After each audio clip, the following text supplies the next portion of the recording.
When you think of modern Hollywood greats, one man will always come to mind.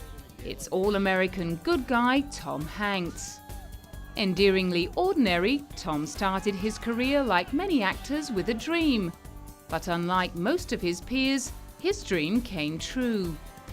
In present-day Hollywood, Tom Hanks is one of only a handful of stars who can bring investors flocking to any project he puts his name to. He's earned scores of nominations, won numerous awards, and has starred in some of the highest-grossing films of the last 15 years. He's a bona fide big-screen legend, even if he still finds it a little tough to come to terms with the title. I still feel the same way about it as I did when I was in college, or I had my first equity card in my back pocket. It is the most fun that you could possibly have. It's invigorating. I feel a little bit more alive, I think, at the knowledge that both of us do, I think. When we know that we have a job and we're going into it, there is nothing that is somehow more exciting. It's never gone away. Not happy with being one of Tinseltown's top leading men, Tom has also found great success as a producer, writer and director of films that straddle many different genres and attract vastly different audiences. From the serious to the absurd, from high drama to family comedy, he's done it all. And unlike many other Hollywood stars, he had no leg up from family members or friends in the industry. Thomas Jeffrey Hanks was born on July 9, 1956 in Concord, California. After his parents' divorce, he was bounced from family to family, gaining and losing siblings along the way.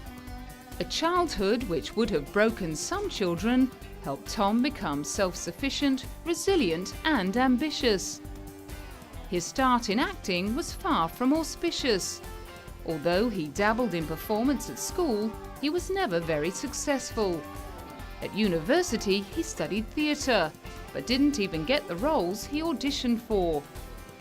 Rather than give up, Tom took the opportunity to study his craft by going to the theatre and watching shows. Whatever he learned during his time there has certainly stood him in good stead.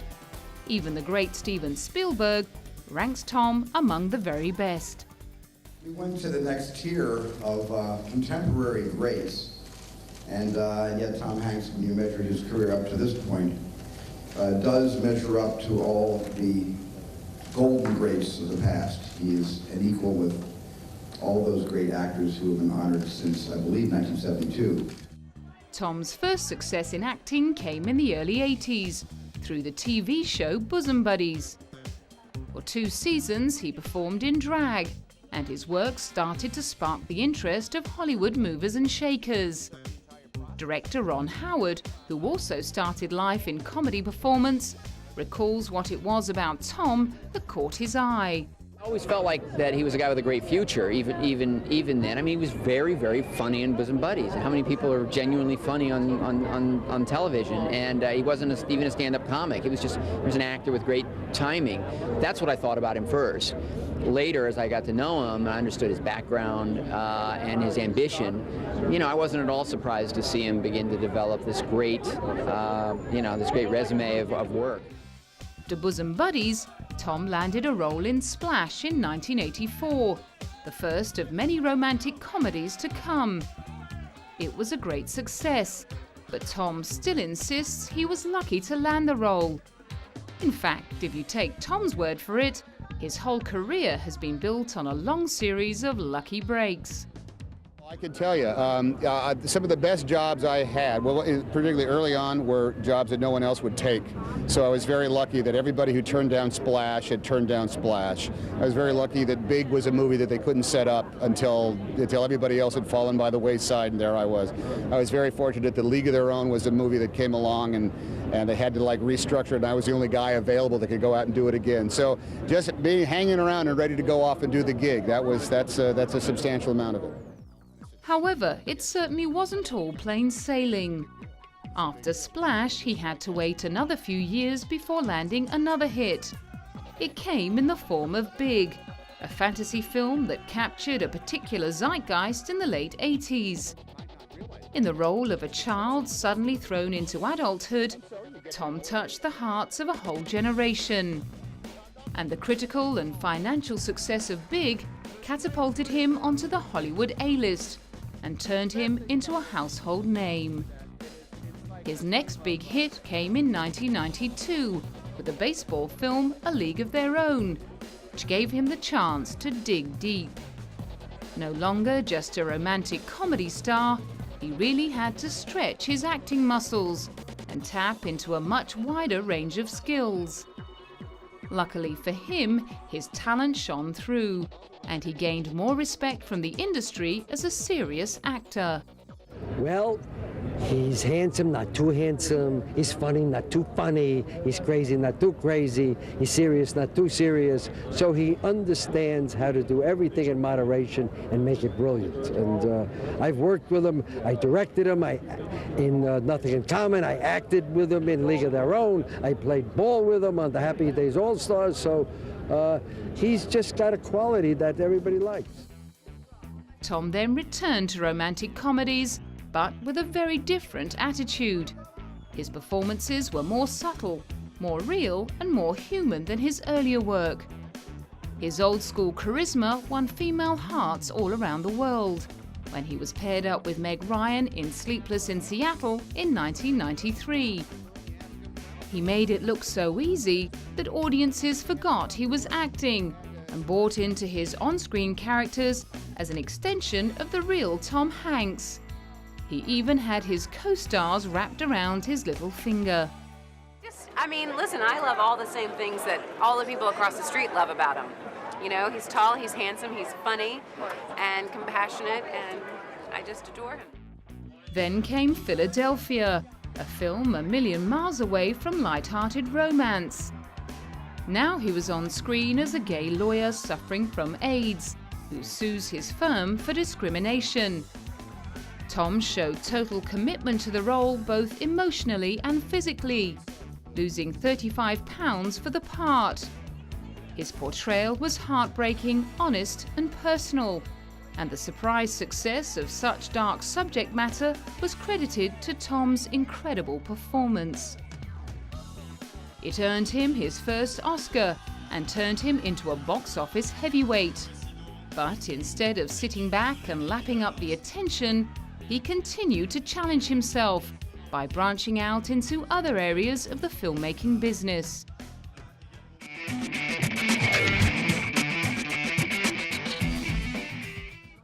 "1994 brought with it the box office blockbuster Forrest Gump, a film that showcased Tom's comic timing and went on to become an instant classic, loved by all ages.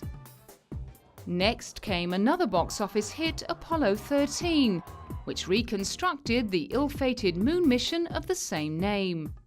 This story, even though it was documented and 30 years old at the time we made it, was brand new stuff for the vast majority of people who saw it. I think kids saw it differently for the first time, and I think that when they saw it, they saw something that was aiming for a degree of authenticity that most movies don't bother with. We specifically said we do not need to make up stuff in order to make this more dramatic or make the jeopardy that the men are under more scary, because what really went on was scary enough and dramatic enough. Apollo 13 was directed by Ron Howard, and Tom played the astronaut and commander James Lovell. He got to work alongside a standout cast, including Kevin Bacon, Ed Harris, and Bill Paxton. The real Jim Lovell had initially wanted Kevin Costner to play him, but he ended up being more than happy with Tom's work. But Hanks was a space enthusiast, a closet astronaut. He really wanted to play a part, and I guess the story I heard, he went to Ron and said, "I'd like to be in this movie," and he did a superb job. He managed to capture the emotions and everything about that flight that was so important to bring the story across. During the same year, Tom made his debut as an animated character. Playing Woody in the hugely popular Toy Story would prove to be the first of many voiceover gigs he would score in the years to come. But none of his subsequent trips to the microphone would ever eclipse his first outing as Woody. After Toy Story 2 and Green Mile, he took on the challenging disaster pick Castaway and won a Golden Globe for his portrayal of a FedEx worker stranded alone on a deserted island. It was a grueling. It's not an easy place to make a movie in the tropics with it as hot and as humid as it is. I think it beat everybody up substantially when we were down there. And even though I think we were 5 weeks total down in the South Pacific. 5 weeks in the South Pacific is a nice thing to do if all you have to do is wake up in the morning and decide whether you want to go kayaking or snorkeling that day. But if you actually have to go and make a movie every day, it's hard on you and it's hard on the equipment and it's hard on the body and the psyche. 2001 brought with it more directing and producing credits with the acclaimed HBO miniseries Band of Brothers. The following year, he found more success with The Road to Perdition and Catch Me If You Can, a blockbuster hit in which he starred alongside young heartthrob Leonardo DiCaprio. Meanwhile, he teamed up with his wife Rita Wilson to get behind the independent comedy My Big Fat Greek Wedding. Jumping on board as producers, their big-name firepower helped earn the film some much-needed pre-release publicity, and it went on to become a hit. Tom kept up his heavy schedule of directing, writing and producing, always seeking high-quality drama and comedy projects. More big Hollywood films followed, including Lady Killers, The Polar Express and the highly anticipated The Da Vinci Code. He also produced the kids' film Ant Bully, the story of a child being taught the ways of the world by a colony of ants. Director John A. Davis credits Tom with the film's success. Yeah, we've got an amazing cast, I mean, it's like a who's list. So I was amazed that we started getting them all. Of course, having Tom, Hanks as a producer on the film really kind of helped open some doors and allowed us to get the script to these people. And then, thankfully they liked the script, Nick and Julia and Meryl and Paul and everybody, Lily. So it was kind of daunting at first. It was like, oh my God, I've got to go direct Meryl Streep and Julia Roberts and Nick. But then, you get down to business. In 2007, Tom starred in the Mike Nichols-directed drama Charlie Wilson's War, opposite Julia Roberts. Based on a true story of altruism and politics, he played Charles Wilson, the Democratic Texas congressman. Wow. I like Charlie. I think Charlie was a brand new mystery. Never heard of him before until I read this book, and I was amazed that he was a guy that existed in the halls of Congress and affected world history, and we never even heard of him. That's a good secret. That's a good story. Tom remains as busy as ever with a full slate of projects, on many of which he doubles up as producer. On the big-budget HBO miniseries drama John Adams, which covered the controversial life of the early US president, Tom confessed that the acting was the easy part. When I visited the set, I always look at the actors and say, well, look, this is work for me. I got to make phone calls and argue about stuff and go in and tell people that they can't do what they want to do, and I beg them to do things that they don't want to do. It's just a drag. And I look over at the actors and they're in their costumes and they're learning their lines and they're interacting and working out bits and stuff like that, and I think they're having all the fun here. Tom recently completed Angels and Demons, the sequel to the blockbuster The Da Vinci Code. And he also produced the incredible Spike Jonze children's fantasy, Where the Wild Things Are. Over the years, he's been showered with accolades for his substantial body of work. Among the most important of those is the Lifetime Achievement Award that he received in 2002. Celebrities and film greats arrived at the Kodak Theatre in LA to honor Tom and his incredible work in the industry. His success was celebrated by family, friends and colleagues. But his son Colin hinted that Tom was having trouble coming to terms with the lifetime part of the award. I think once they changed the Lifetime Achievement Award to like the Life Achievement Award or something like that, as long as it didn't seem like it was past tense, I think he was okay with it. It's easy to celebrate success in retrospect, but those who've worked alongside him recognize what unique qualities he brings to every performance. Tom won back-to-back Academy Awards for his performances in Philadelphia and Forrest Gump. He has also received a long list of Golden Globes, People's Choice Awards, Screen Actors Guild Awards, and BAFTA Awards and nominations. But despite all of his success, Tom has always managed to keep both feet on the ground. He's much more comfortable congratulating his peers on their success than talking about his own. He was on hand to support his Philadelphia co-star Denzel Washington when Denzel was awarded the 17th Annual American Cinematheque Award. The best thing about working with Denzel is that it is like a game of, it's like an athletic event in which you're playing with the best in the world, and he makes you better. I think all the scenes that I had been lucky enough to have with Denzel, it was a fabulously spirited competition. It was always a test of, it was like a great game of catch back and forth with a lot of spin on it. And I think I'm a better actor because I worked with Denzel Washington.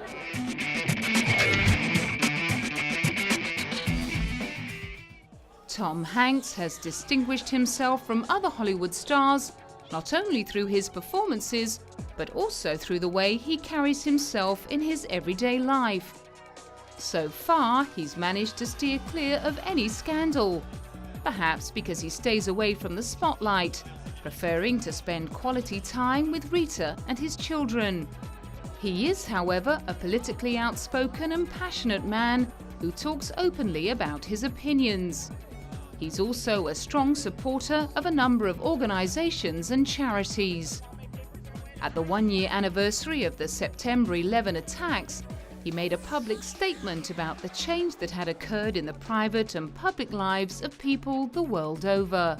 A year is not enough time in order to really weigh what the nature of that change is. I think we're in the midst of probably a decades-long adjustment to what has happened to us. It's not going to be any problem. This is not a problem that can be solved or compensated for in the nature of 365 days. I think that our kids are going to be 15 or 16 or maybe 20 years old before the world comes to a place where it's in its proper perspective. During the writers' strike that rocked the US film and TV industry to its core, Tom, like many other actors, petitioned for writers' rights to fair pay and working conditions. He, along with more than 130 performers, signed a letter urging their peers to uniformly reject the strike authorization vote that had been scheduled. Other actors who signed the letter included Eva Longoria, George Clooney, and Edward Norton. The Golden Globes, look, it's a nice party, it's a good thing to have, but it's establishing the parameters of just how serious the work stoppage is.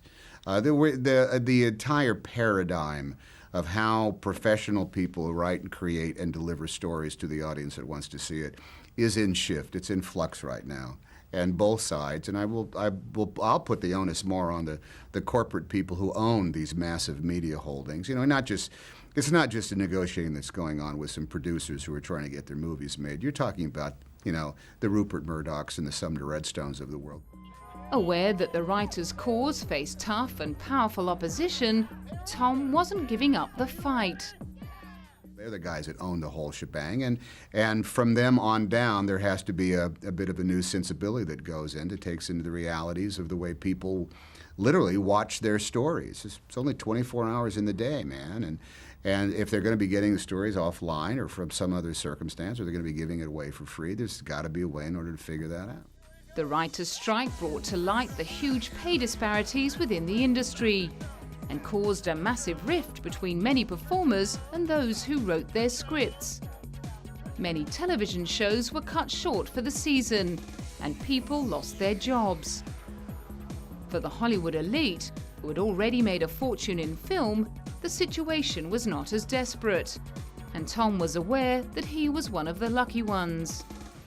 I'm a very lucky man, and so I don't have any financial worries. The things that's really quite a shame is all those tradesmen and craftsmen that work, you know, paycheck to paycheck.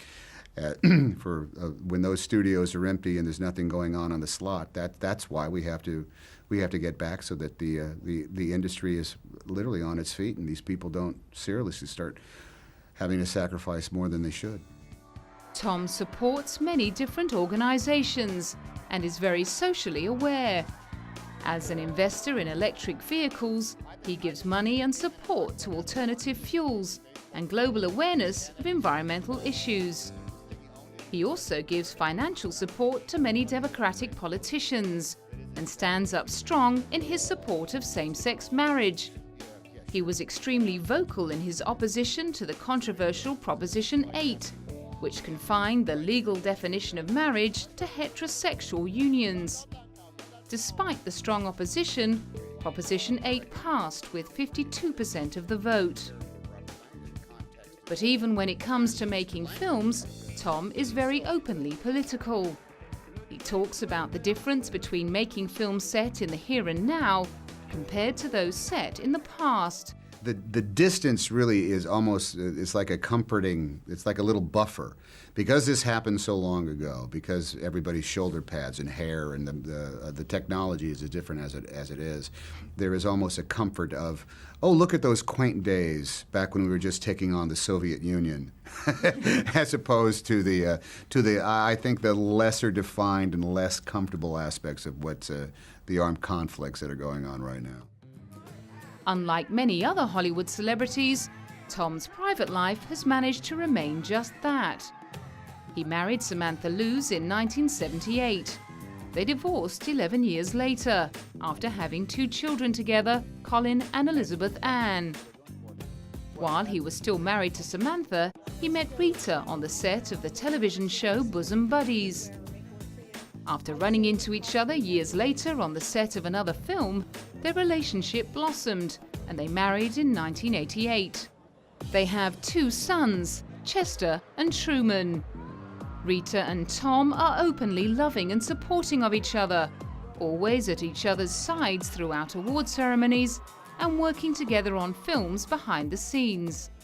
What makes who the sex? I'm not going to tell you all my secrets. You know what? Have you ever heard that? Have you ever heard that saying, "Don't advertise your man"? That's the school I come from. Mystery. I think you have to leave it to your she's saying imagination. mystery. Mystery is That's the it. I'm not going to share it with the world. While Rita might prefer to keep her husband all to herself, she surely knows that she'll have to share him with the millions of fans who have grown up with films like Splash, Big, Forrest Gump and Philadelphia. With so many generation-defining films to his credit, Tom Hanks is guaranteed a prominent place in the history of cinema, long after he takes his final bow.